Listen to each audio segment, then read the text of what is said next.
Many things we take as irrevocable facts can actually be different or even opposite in different contexts. For example, we all learn that water boils at 100 degrees Celsius, and this can be easily be proved by just boiling some water and checking the temperature with a thermometer, right? Well, not exactly. For most of us, the water will not boil at 100 degrees, but at 99.5, 98, 95, or even 87, according to the altitude one lives. One would have a hard time cooking a meal on top of Mount Everest, for example, since there the water boils at just 68 degrees. Things are also different according to the point of view. For example, we understand that the earth is round. However, for one who is standing on the ground, it appears quite flat. Since the earth is so big, the curvature can only be seen if one goes quite high. Although the earth is round, islands and continents are not.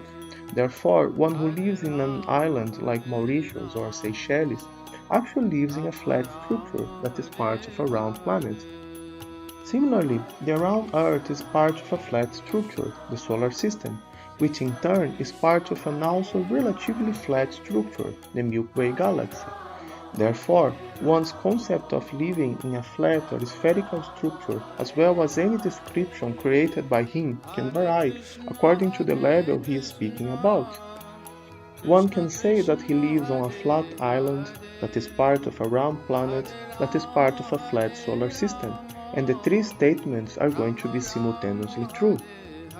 Such apparent contradictions are also found in the Vedic literature, where our cosmic house is described as round or flat according to the context. The earth itself is described as Bhugola, which can be translated as the earthly globe, but it is also stated that our planet is part of a bigger structure called Jambudvip, which in turn is part of an even bigger structure called Bhumandala.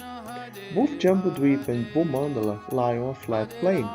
Such structures cannot be observed from our dimension. Therefore, when we look into the sky, we see only the vastness and darkness of space. But according to the Vedas, higher beings can see such subtle structures, and thus their view of reality is very different than ours.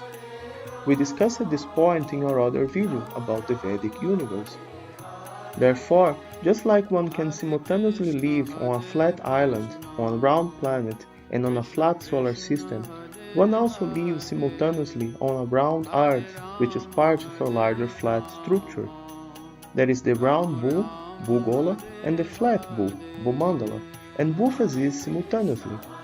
As human beings, we have access only to the gross dimension, and thus we can see only the earthly globe where we live, but higher beings can see more, and their understanding of reality is thus different from ours. Their view of the universe is conveyed in books like the Bhagavad Purana, and thus such books of knowledge describe a reality that does not directly correspond to what we can observe using our human senses. Thus, different levels of reality are described with the same words, and one can pick one or the other according to his level of understanding. This is simultaneously one of the most intriguing and one of the most difficult to understand aspects of the Vedic literature.